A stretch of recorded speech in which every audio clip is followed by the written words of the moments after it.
All right, please take your seats. Okay, let's begin the lecture. Hello, I am the president of the Mainland Students and Scholars Association, honoured to invite Khenpo to Hong Kong University of Science and Technology for our Hong Kong University of Science and Technology for the Distinguished Scholar Lecture Series of the Mainland Students and Scholars Association, sharing his insights. I'll give a brief opening. Afterwards, I will hand the time over to Professor Huang Minhao from our School of Humanities. He is an expert specialising in philosophy. A more detailed introduction will be given to everyone by Professor Huang in a moment. Today's topic is actually related to our university as well. We will be discussing Buddhist education in the era of advanced technology. Khenpo has also specially chosen this topic for our University of Science and Technology. Let's invite Professor Huang Minhao to give the opening introduction. Please welcome Professor Huang. Hello everyone, let me please introduce myself. I am Associate Professor Huang Minhao from the esteemed School of Humanities at the Hong Kong University of Science and Technology. Today, I am very much honored to have received the kind invitation from the Mainland Students and Scholars Association of HKOST to serve as the host for this significant lecture. We are indeed very pleased today to have our distinguished keynote speaker here to graciously give a talk. Our keynote speaker is the highly respected Khenpo Sodargye. Next, I will take a little time to briefly introduce the esteemed Khenpo's background. Khenpo Sodargye is from the region of Luhuo, located within the Ganzi Tibetan Autonomous Prefecture in Sichuan. He is currently the chief Khenpo in charge of the numerous Han monks at the renowned Larunga Buddhist Academy in Sichuan. Because Khenpo deeply felt that it is not easy for Buddhist practitioners in the Han region to access authentic Tibetan Buddhism, he has long been diligently translating a large number of profound Tibetan scriptures and important treatises into Chinese and meticulously teaching them in a practical and easily accessible way. For more than 20 years, Khenpo has been frequently lecturing and translating these significant works. Now there are already more than 100 books that have been published. These include translations and lecture records on topics such as Madhyamaka, Prajnaparamita, Buddhist logic, Abhidharma, and Vinaya within Buddhism, as well as his extensive works in other related academic areas and comprehensive records of his profound lectures. It can truly be said to be a truly massive and monumental undertaking. In recent years, Khenpo has diligently used modern technology such as the internet and video platforms to widely spread the sacred Dharma, and has also thoughtfully initiated the Start Compassion campaign, encouraging Buddhists not to ignore the suffering people around them. He also consistently leads by his own personal example himself. He has successfully established primary schools and numerous nursing homes, among other beneficial institutions. During the 1990s, Khenpo also diligently traveled to various places to widely spread the Dharma. He has indeed visited many diverse places. These include India, Bhutan, Nepal, Japan, Singapore, Malaysia, and Thailand, as well as the United States, Canada, France, Germany, the Netherlands, the United Kingdom, and other countries. In recent years, he has also been invited to many universities, including Tsinghua University, Peking University, Renmin University, Fudan University, Nanjing University, and others. He has also given numerous lectures at the Chinese University of Hong Kong and the Hong Kong Polytechnic University. He has engaged in numerous discussions with many prominent intellectuals. Today, we are honored to have him here at the University of Science and Technology to give a lecture. The significant topic of his insightful lecture is Buddhist education in the age of scientific advancement. Now, let us warmly welcome the esteemed Khenpo Sodargye.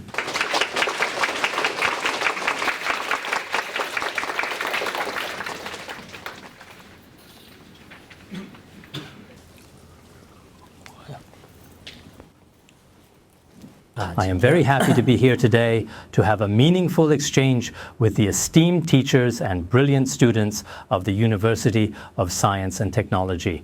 Actually, as was mentioned in my introduction just now, it was stated that I have written well over 100 books by myself. A significant portion of that is actually just filler material. Some of the numerous lectures I gave, people in the audience took notes and added them in.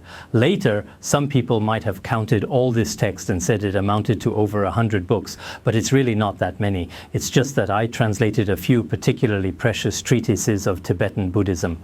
Some of them are especially valuable. As for the lectures I have personally given or the books I have meticulously written myself, I honestly do not possess a great deal of confidence in them. But as for the scriptures and treatises I have translated, I truly and deeply feel that they contain immense, invaluable and enduring profound value and significant meaning. So I was thinking everyone present here, including Professor Huang from the University of Science and Technology just now, and a few students when we were talking, many of them expressed interest in Tibetan Buddhism and have a genuine enthusiasm for it. But perhaps in the past, due to historical reasons and because of significant language barriers, many people truly don't really understand it very well. So I think that these carefully translated texts should be considered the words of truly remarkable and high lamas from Tibet. During the process of translation, there may indeed be a few minor mistakes caused by my own inherent limitations. But I am very rigorous with my translations, so there shouldn't be any major issues. So when I heard just now that there were well over 100 books, I truly thought about it for a significant moment. Generally speaking, that's not really possible. Some shorter articles must have been included in the overall count.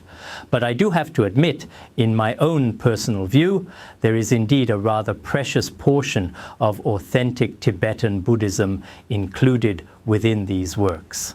Some of these are esoteric teachings, which we generally do not make public.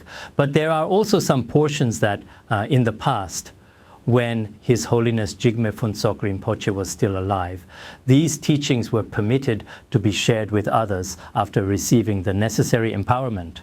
There are also some esoteric teachings that everyone can access, as well as some exoteric teachings. Generally speaking, these are extremely rare in Han regions. At that time, I was thinking that after a person passes away, perhaps it could be beneficial to some people. Most of the rest are probably things that during our regular, usual lessons were compiled by a few dedicated individuals in the audience themselves. This is something I truly wanted to briefly and clearly explain here.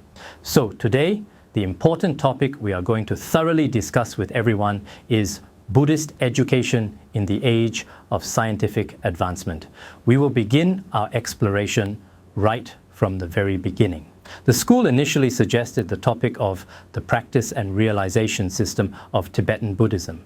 Later on, since this is a University of Science and Technology, everyone might be more interested in science, so the topic was changed to Buddhist education in the age of scientific advancement. But personally, I really like the current topic, although what I say may not be anything special, and perhaps it may not have an impact on your life. I feel that in this rapidly advancing era where science is becoming increasingly sophisticated, if these intellectuals and technology do not possess genuine religious guidance or a clear spiritual direction, it's really hard to say whether science is ultimately beneficial or harmful to humanity. That's why the scientist Einstein once said, "Science without religion is lame, and religion without science is blind." I've thought about this issue before.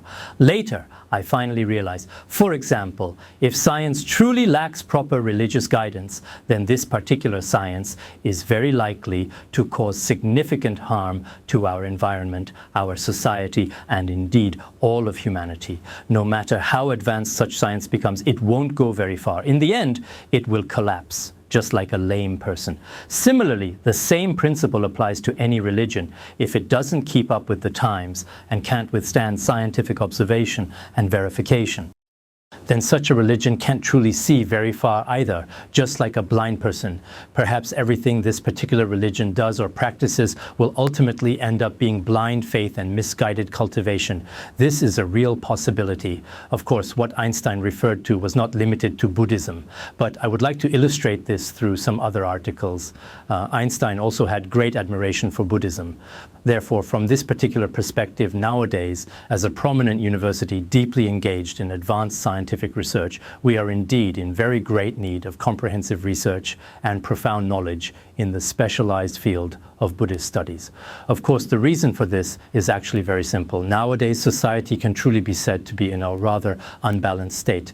The current state of global society should be very clear and evident to everyone present here. On one hand, people in today's contemporary society are undeniably living in an especially fast-paced and extremely rapid rhythm of daily life.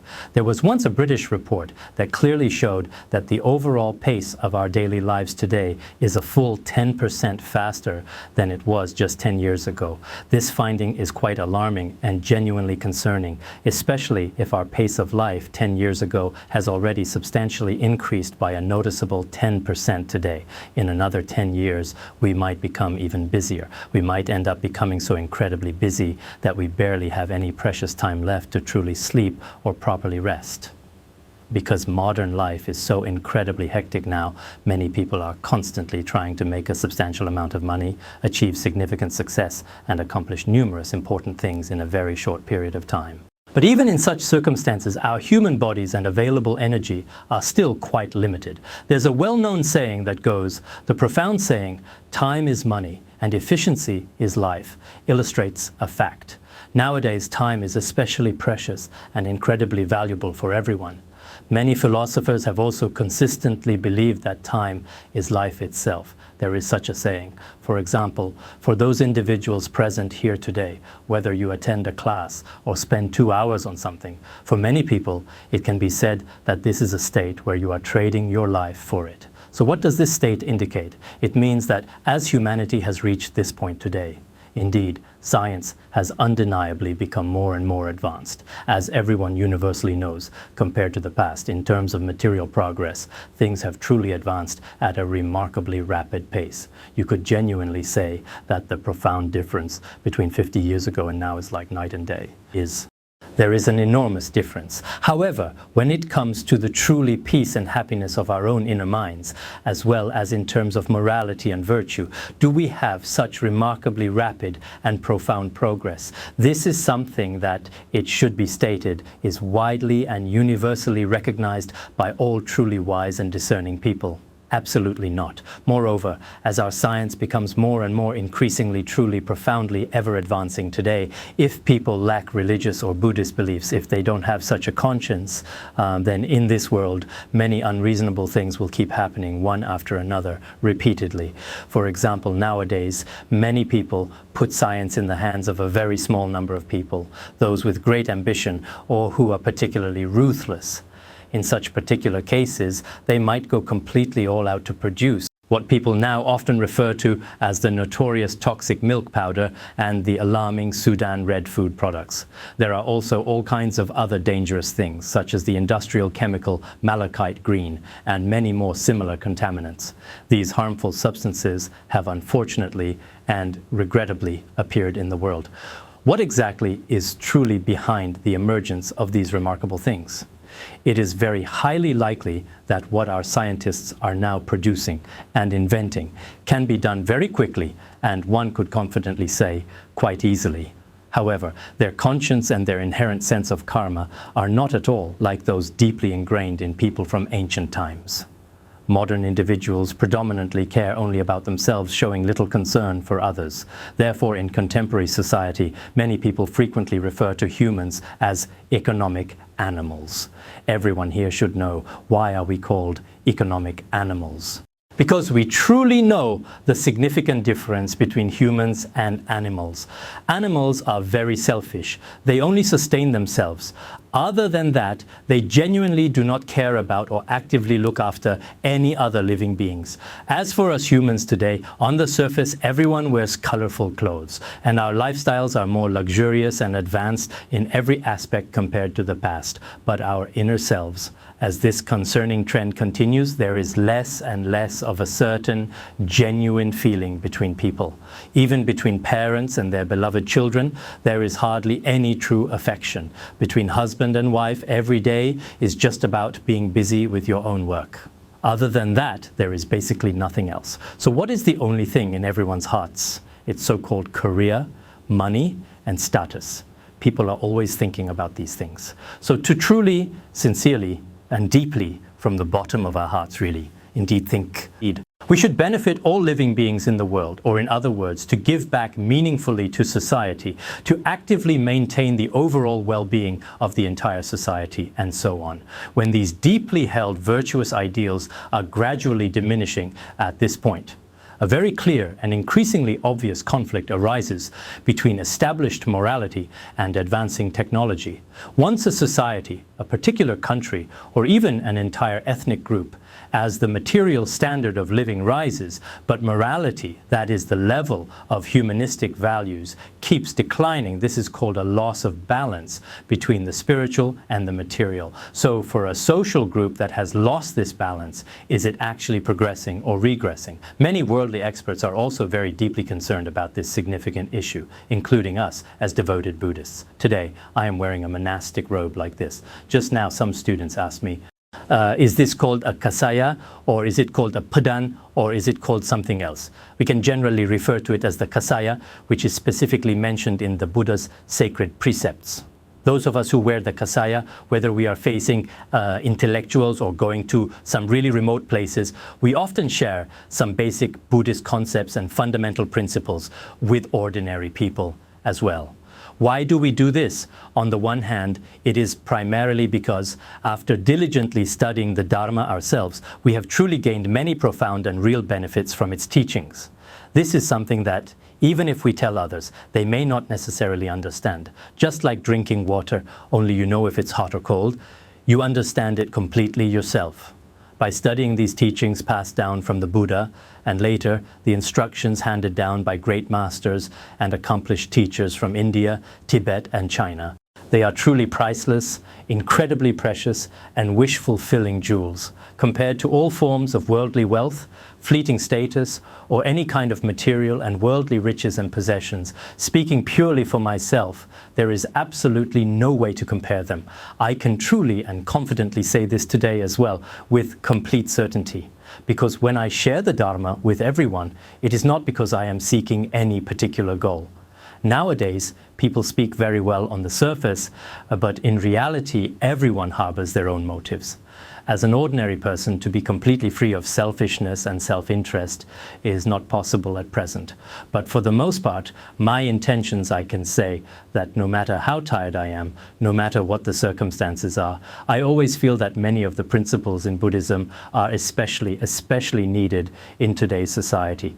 Even if just one person understands the concepts of compassion and wisdom in Buddhism, including important ideas like tolerance, effectively relaxing one's mind, and so on and so forth. If I were to give that person a certain amount of money, that money might be spent very quickly by some people, but certain profound values and perspectives, especially in terms of thinking, truly and significantly far surpass any other worldly or material benefits. So in a very real way, it really comes from a good and sincere intention, whether I am in various Tibetan regions or different Han regions, or if universities or academic institutions invite me to speak, as long as I have time, I will go. Even if there are only a dozen or so people, I am still willing to speak. If some of my fellow villagers from especially remote and distant places invite me to go, as long as I have the available time, I will certainly also go and give a talk. The purpose of giving these talks is that, indeed, there is a great need for the Dharma right now. As for the reason for this need, I just mentioned it earlier. In today's society, as technology becomes more and more advanced, the advancement of technology and the downward trend of people's hearts, there is a significant gap emerging between these two. At this time, especially for young people with relatively high overall qualities, whether they are teachers or students, everyone is now very much concerned about this important issue. In many different places, students are particularly and genuinely concerned about this significant issue. Of course, in today's complex society, this particular issue is certainly not entirely unsolvable. And as for whether we need technological advancement, we certainly do. However, as technology continues its rapid advancement, we should also pay significantly more attention to this important issue. When we truly start to take it seriously, there emerges a powerful kind of collective strength.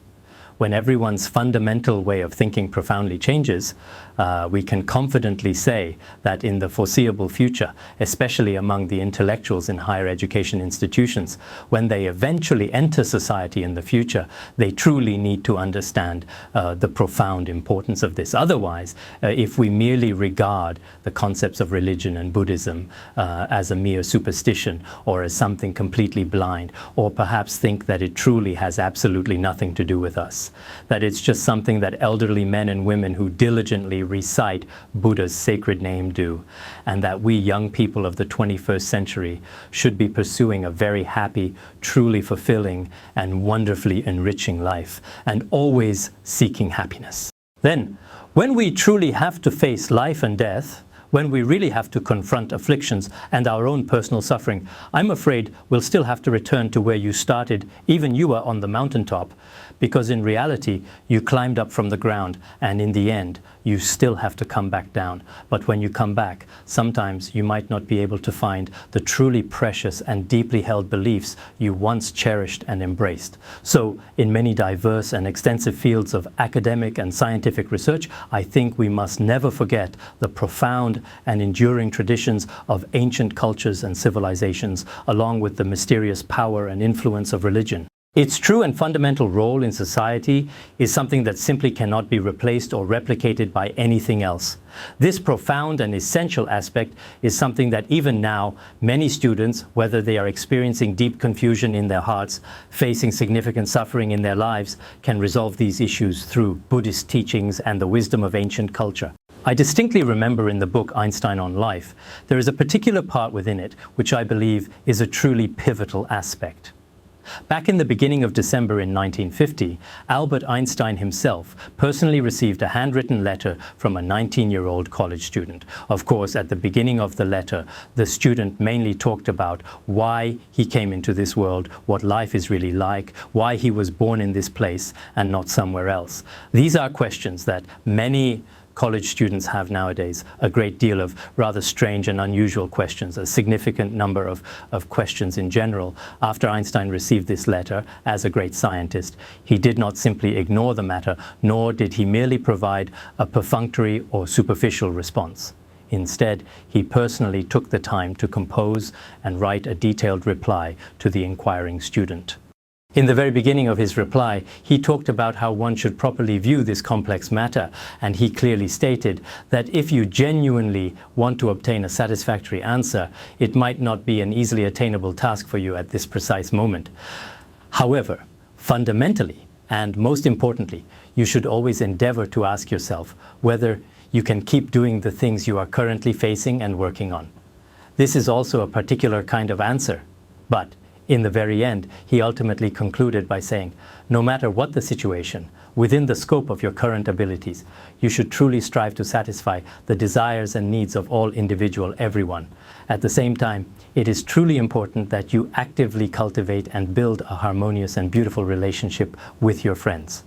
To achieve this meaningful connection, you need to consciously engage in self-reflection and extensively educate yourself. Einstein also mentioned it is indeed undeniable that in this profoundly significant and highly influential field, the truly enlightened and remarkably insightful ancient Greeks, as well as the ancient, wise and profound sages of the East, their achievements greatly surpassed all of our current schools and universities. I remember very clearly after I first really read this particular book, I felt that this passage was very important.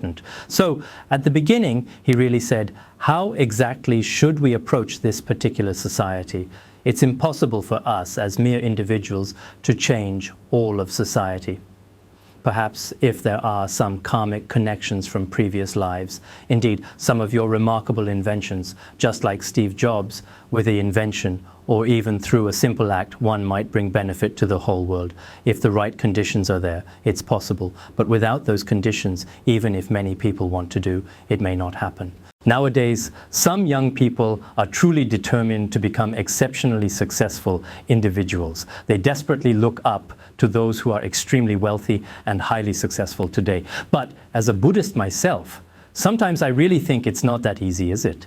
Maybe you truly have great wisdom. Maybe you really have that kind of talent. But if you lack the merit from your past lives, indeed, all of your inventions in the end may not necessarily receive true recognition. So sometimes, even if we don't talk about past and future lives, maybe in this life you work hard and read a few biographies. I've read Steve Jobs' biography. There are all kinds of them now. Every day a new one comes out, and many people read them eagerly. They think, oh, if he could change the world, can't I do it too? So you start playing with other phones, pressing the buttons. But it might not work. No matter how many times you press, you might not succeed in inventing something. So I think not everyone will necessarily become like that. But as he said earlier, as much as possible, to the best of our ability, we should truly strive to meet the needs of society and everyone in it. At the very same time, we truly need to build a truly good or harmonious kind of interpersonal relationship. The most fundamental and crucial question is our ultimate answer. Whether it's the profound answers to life or the essential answers for our future lives, these are not things we can solve right now, at this very moment. Instead, we should truly look to ancient Greece, to influential figures like Plato and Socrates, and in some of their profound Western philosophical theories, a very significant portion of which actually dates back to around 400 BC. We should certainly say that from them we derive so much. Nowadays, most of China's philosophical thought basically learns from the West, from these ideas. This is indeed the case in this lifetime, although in some of Plato's theories, he says that people have past and future lives, and that people have souls, and that after death, some individuals go to heaven and some others go to hell. There are such simple terms, but nothing as detailed or as comprehensive as in the profound teachings of Buddhism. And the deeper, more mysterious aspects have not been thoroughly and meticulously revealed. But more importantly, the sages of Eastern culture actually refers to the Buddha. Shakyamuni Buddha lived 2,555 years ago, and at that time, Buddhist culture truly could be said to encompass absolutely everything within its scope. Whether it was astronomy, geography, or truly anything else in the world today, sometimes I just really think I've actually studied for quite a long time, though I admit I haven't mastered Buddhist studies well. But I have studied for a long time and read quite a lot of books, especially in Buddhism, both the exoteric and esoteric traditions, including Tibetan Buddhism, Chinese Buddhism, and Theravada Buddhism, as well as many, many books in Tibetan and Chinese. I have read a lot of them.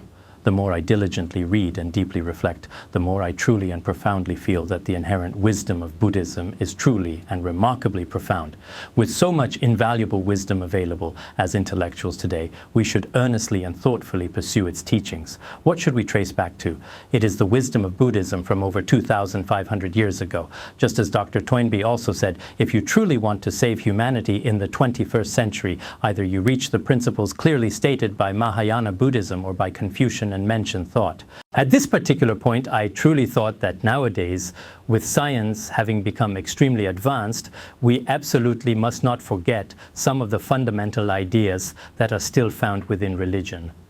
Because many young people today do not understand certain religious ideas. They either perceive them as something truly mysterious or indeed regard them as something quite strange, simply because they themselves do not fully comprehend, have not actively engaged with it, and have not thoroughly studied it at all. At this particular point, they often put a question mark on it. Some people who truly don't understand even tend to treat it as mere superstition. This is indeed very unscientific. Indeed, when it comes to precisely what is discussed in Buddhism, we should still adopt a more objective attitude in analyzing it. This is very necessary. At times like this, these profound Buddhist concepts, we're not talking about the deeper, more intricate states described in Madhyamaka or Vajrayana Buddhism. Let's set those aside for now. But generally speaking, what human society especially needs to care about and pay attention to right now. There are a few fundamental principles, no matter how times change. These fundamental ideas are always profoundly needed by society. For example, allow me to put it quite simply. The concept of compassion that we refer to, the concept of compassion mentioned in Buddhism, is to allow all human beings, and indeed all other sentient animals, even though plants are certainly included to a certain extent, there still remains a very significant difference between the animal kingdom and the plant kingdom. Wherever I go, I often hear people say that both animals and plants are living beings. This is actually a blind spot in contemporary Western philosophy. They believe that animals have life and so do plants. Nowadays, many intellectuals, when it comes to killing animals or plants, tend to think that the wrongdoing in both cases is exactly the same. Sometimes they see it this way: oh, killing plants is also a wrongdoing. This kind of view is incorrect. It should be said that humans and animals truly possess life, and Buddhist compassion has always encompassed this very important aspect. If we do not include it in our understanding, then in this era of advanced technology, when various organizations dedicated to the crucial protection of animals find themselves under significant threat, many individuals often find it quite challenging to adequately explain our fundamental concept of compassion. Therefore, when we frequently encounter numerous such difficult situations in our everyday lives, we will truly come to realize that the profound Buddhist view of compassion is indeed exceptionally well suited and relevant to the inherent nature of humanity. No matter how much science advances, there is not a single human being who doesn't need compassion. Today, with science has developed so much, some may believe that neither we nor others need compassion anymore. But such a situation will never, ever occur. Likewise, the profound Buddhist principle of non-violence. Some people mistakenly think that this so-called non-violence is somehow related to politics. That is not the case. Here, in Buddhism, as explicitly stated in the Vinaya Sutra, if someone intentionally harms you or hits you, there is a very specific teaching called the Four Practices of a Monk. If others insult me, I do not insult them. If others hit me, I do not hit them back. This is a kind of principle, and this principle is called non-violence. Do humans need this kind of non-violence? Indeed we do. When we first come into direct contact with it, we might genuinely wonder if this particular situation will make us very timid. If we are indeed too timid, then powerful countries or powerful nations might easily swallow us up. Maybe we should certainly resist. However, this kind of resistance, in the 18th and 19th centuries, every single country took up arms and started shooting at each other. But today, people generally feel that this approach is not very rational or sensible. We should still use a more pacifist or humanitarian approach to resolve conflicts. So on this issue, the principle of nonviolence, people have a kind of sudden lightning-like realization about it, but we still do not fully understand its meaning. At that time, Mahatma Gandhi also said, to put it simply, the values of humanity, one is nonviolence, and the other, he firmly believed, is a kind of fundamental truth. That was his profound view, and for us, in this particular regard, if we add the teachings of Mahayana Buddhism, it truly means having deep compassion for all people. If we genuinely have this kind of profound compassion, then in virtually any part of our society, we can make a positive difference. It should be said that it is extremely necessary, especially this kind of compassion. Even if a truly hateful enemy stands directly before me, I still diligently practice patience toward him, this kind of truly noble patience. Nowadays, perhaps a very small number of individuals who do not fully comprehend the profound Mahayana Buddhist philosophy may initially find it challenging to accept its teachings. However, as you gradually delve deeper into its intricate wisdom, you will certainly come to an understanding. I distinctly remember there was a particular case in the past that had a significant and lasting impact on me. This occurred in the Tibet, where there was a Khenpo named Kunga Wangchuk.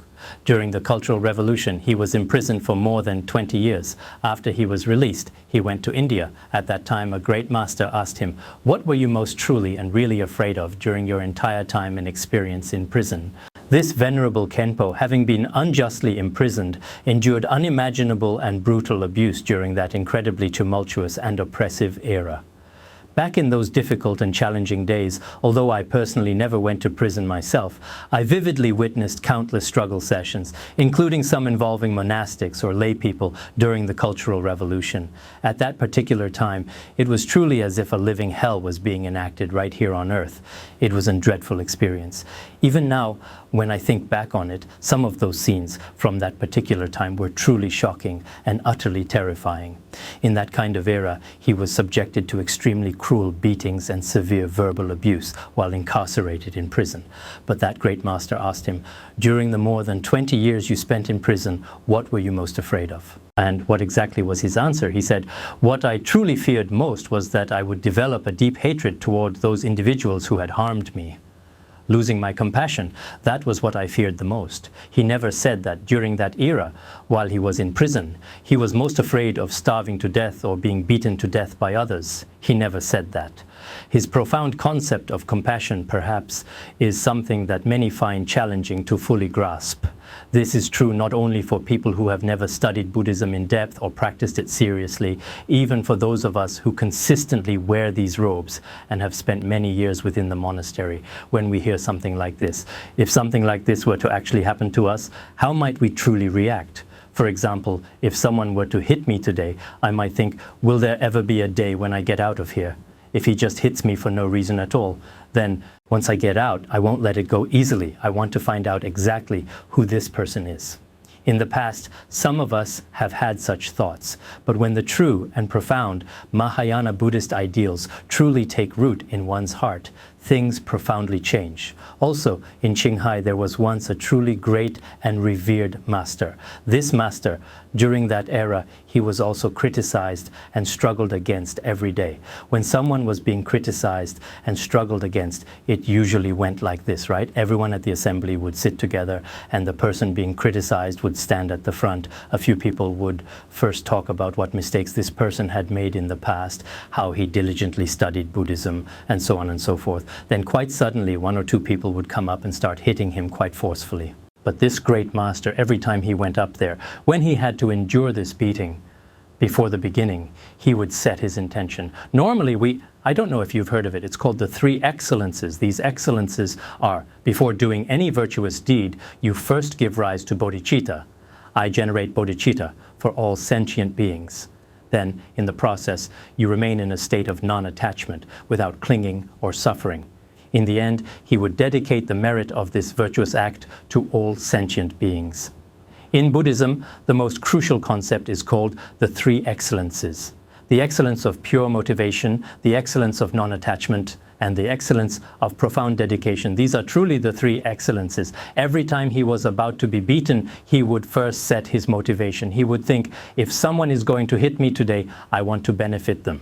He would set this intention. While he was being beaten, he would do his best to guard his mind, not give rise to anger or hatred. After the beating, he said he would dedicate the merit. If he had time, he would recite the Samantabhadra's aspiration to noble deeds. Reciting this takes at least more than 10 minutes. He would recite it silently, but he couldn't move his lips. If his lips moved, he'd be beaten again, so he didn't dare move them. He silently recited the Samantabhadra's aspiration to noble deeds. Sometimes, if he had time and was slowly taken back, he kept reciting it on the road. When he finished reciting at that place, he felt very happy inside. Oh, today I didn't give rise to anger, and I dedicated the merit to these people. Sometimes those people were quite rough, beating him as they went along. At those times, it was impossible to recite the longer Samantabhadra's aspiration to noble deeds. He would recite some shorter dedication texts, feeling the pain as he recited. So many of the thoughts of these great masters are truly moving and admirable. In today's modern society, even the education provided by ordinary universities and their teachers, there is also a problem. Primarily because among these religious studies departments and religious research programs in higher education institutions are basically a kind of Marxist view on religion. I have read some of them too.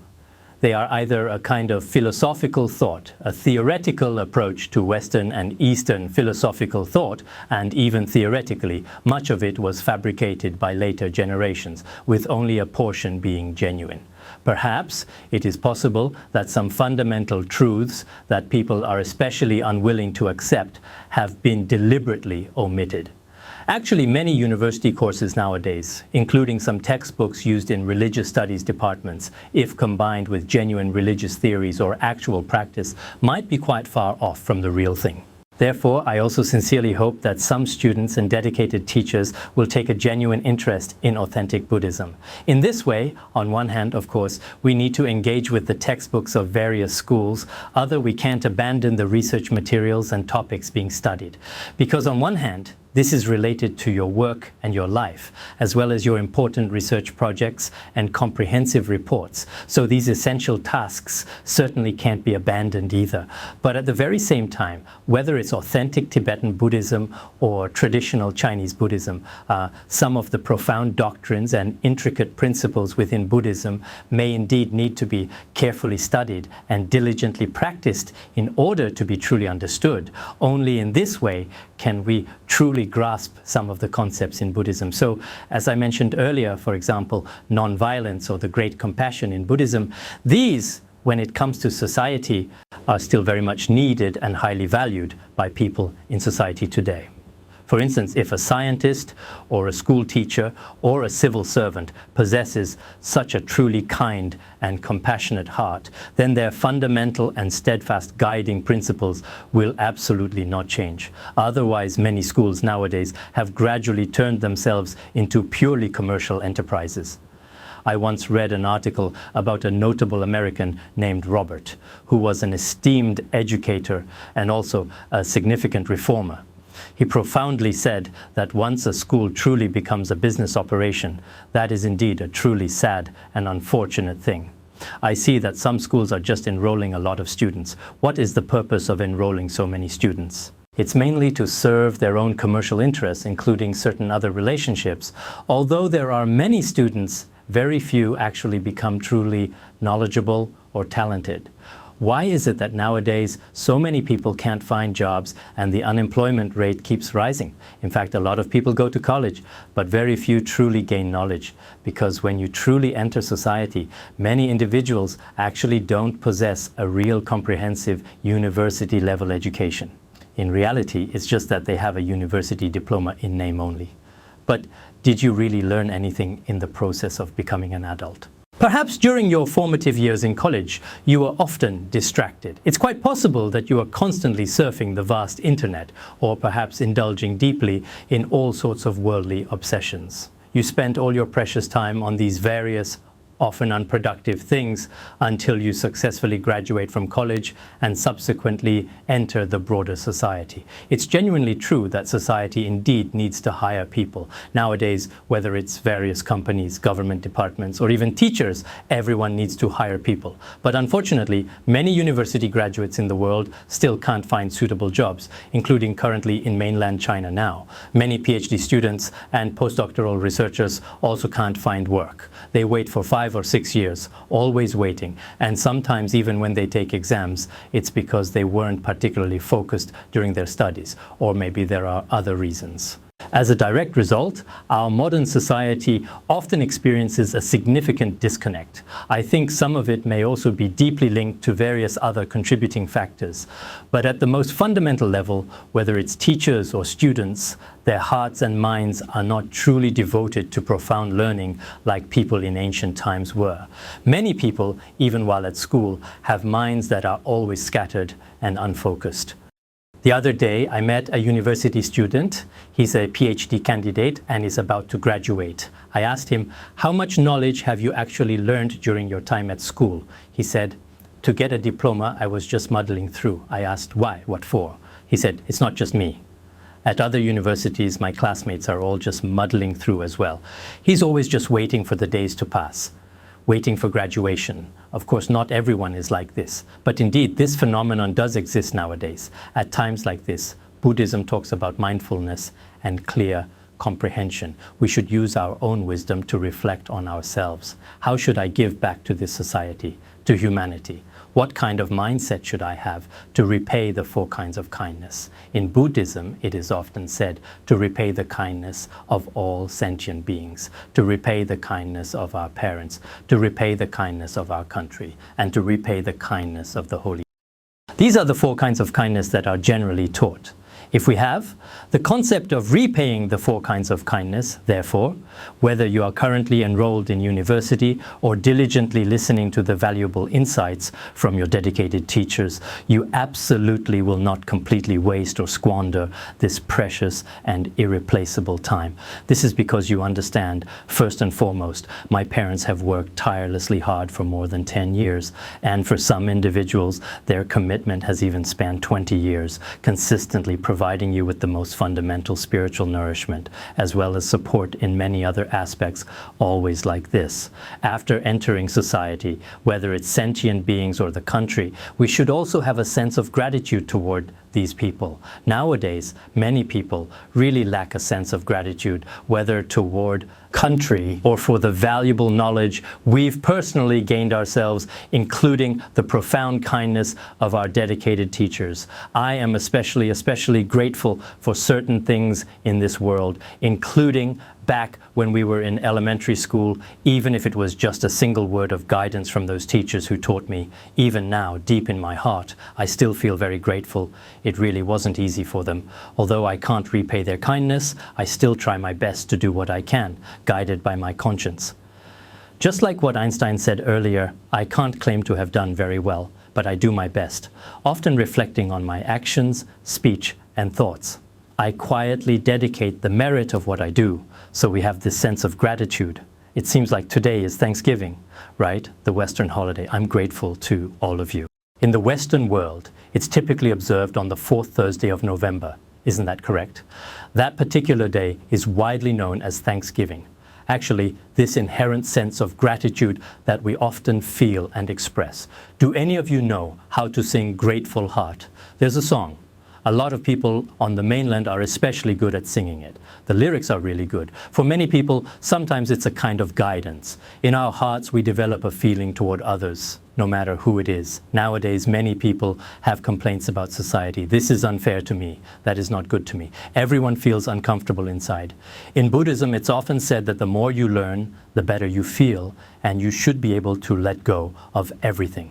Unlike people in the world today who are especially attached to certain individuals. I remember that someone in Hong Kong before, it seemed to be about a relationship between a man and a woman.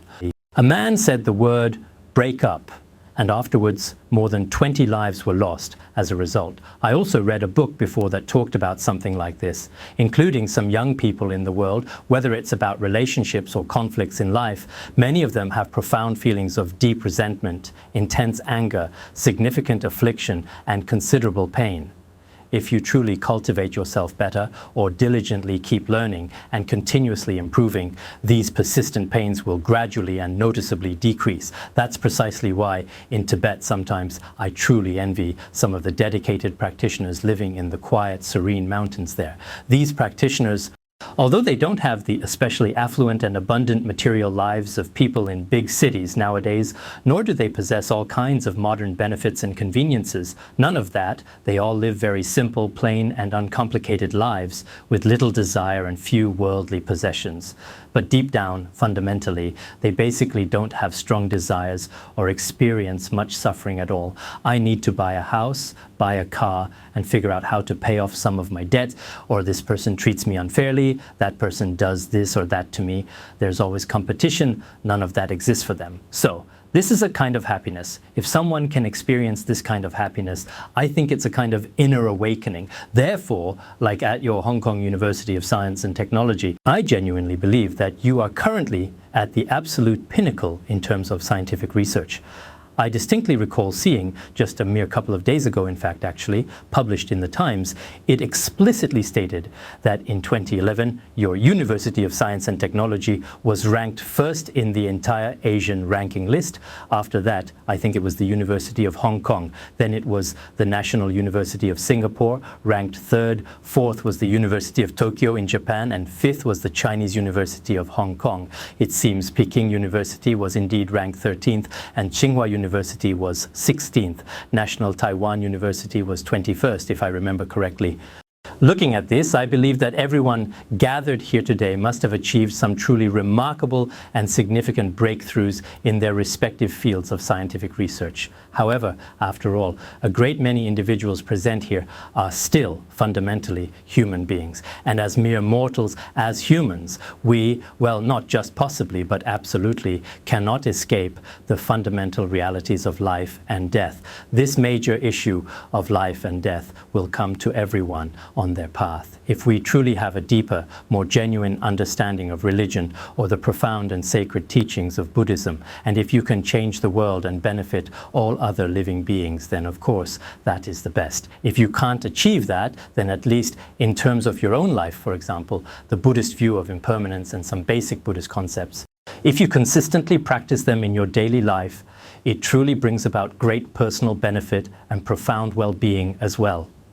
Otherwise, technology often just keeps developing outwardly, but its true value is not deeply reflected within our hearts and minds.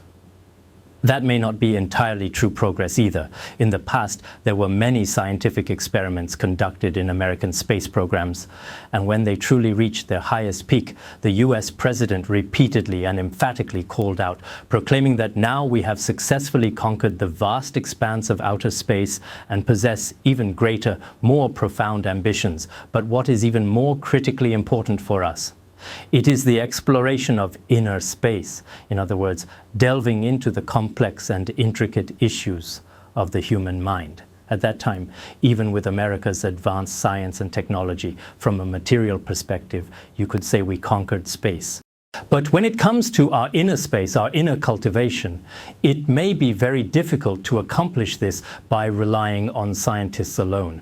Therefore, as Einstein once said, when they explored the vast universe and all its material things, in fact, the overall picture as a whole, it was also affirmed in a way that was more like perhaps or maybe, not with complete certainty. Now, some say we've reached the ultimate, the very peak of conclusions, but that's simply not the case.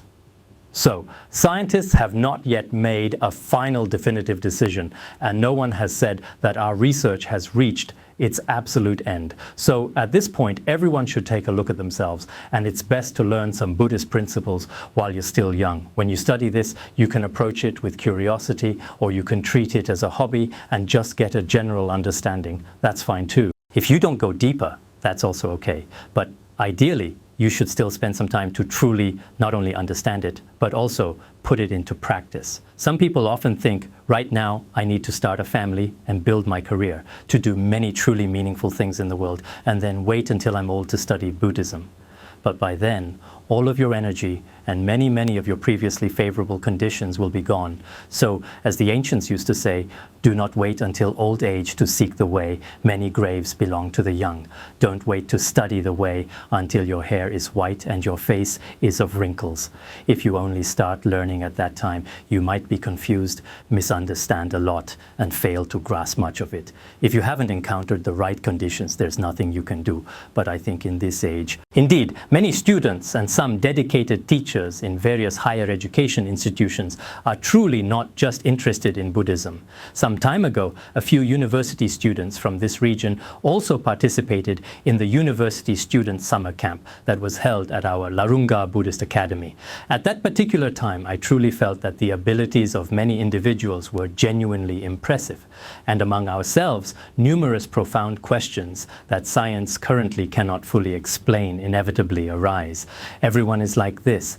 Some people really can truly recall their past lives. Some people, whether in dreams or in their waking experiences during the day, they can truly and deeply feel the profound power or the blessings of the Buddhas and Bodhisattvas. There are also those individuals who, when their work isn't going well, often pray, recite the Buddha's name, pray to the Buddha, and in the end, receive a real response. There are many such cases indeed among intellectuals. Now, if you do not have a clear theoretical explanation or a firm affirmation, then just having an image alone is not enough. Here in Hong Kong, currently, in some ways, things are quite especially good indeed. Why is that the case? Because many of the teachers, and even some of the students themselves, if you are a Christian, you will say yourself, I am a Christian. If you are a Buddhist, you will clearly tell everyone, I am a Buddhist. It's the same among leaders and among teachers. This is very natural and truly candid, unlike some other people. Some individuals clearly study Buddhism, yet they pretend they've never actually studied it at all. There's really no need for that. In fact, we still have many other things to consider. What I truly and genuinely admire in many of the schools here is this particular aspect. In this society, if someone has a faith, people recognize and accept it. Moreover, a person is considered good and trustworthy. Oh, this person has faith. At the very least, they acknowledge that good deeds are rewarded and bad deeds are punished. So if such a person is made the accountant or the main person in charge of a department, everyone tends to have a sense of trust. But in some places, it's not like this. Are you a Buddhist? If you are, you have to be careful. People treat you like some kind of a really weirdo from top to bottom completely. So Buddhists have no choice but to live in constant fear. In the end, it's actually quite frightening, and this really happens quite often. Gradually, maybe people in many places, this is how I see it, it's best to be honest and straightforward. Especially many Buddhists themselves don't even dare to say, I'm a Buddhist. They'll say, I'm not a Buddhist now, I just do a bit of research. No, I just have a bit of interest in Buddhism. Sometimes when I meet certain leaders, even though it's obvious that they've taken refuge for a long time already, they've been reciting Buddha's name, they have a Buddha hall, all of that. But when I ask them, are you truly a Buddhist? They often say, no, I'm not really a Buddhist at all. I just study Buddhism a little bit, I simply like to read about it very much. I don't believe, we don't have faith. Actually, whether you believe or not, it truly is something very deep inside a person that's quite hard to change. And there's really no need for us to change it. If you believe in Marxism, Leninism, there's no need to change your faith either. If you believe in Christianity, Catholicism, or Confucianism, any of those are perfectly reasonable, because the existence of every religion, or even non-religious people, we also have great respect for that. It's all about causes and conditions. That's why the Buddha said, things arise because of causes and conditions and cease because of causes and conditions. That's the reason. But I also want to remind you, indeed, much of our deeper wisdom or compassion, these are the most fundamental aspects of the human soul. And this kind of soul, I'm not speaking as a Buddhist trying to get you to join Buddhism. It's not like that, but I still want to say this clearly. You should open the eyes of your wisdom and look at this world to see what kind of earth-shattering changes are taking place. And throughout this long history, what kind of wisdom or scrutiny has Buddhism withstood? At this time, we need to choose. If we are to choose a truly wise education, a truly wise religion, then Buddhism is very extremely important. But Buddhism cannot remain forever in a merely symbolic form. Here in Hong Kong, this particular kind of problem has indeed arisen quite frequently among Buddhists. Many individuals treat Buddhism merely as a convenient means to achieve inner peace and personal safety. This is unreasonable. Buddhism is not just a tool for peace and safety. Of course, within Buddhism, when we pay respects to the Buddha or go on pilgrimages to temples, does it have the effect of bringing peace?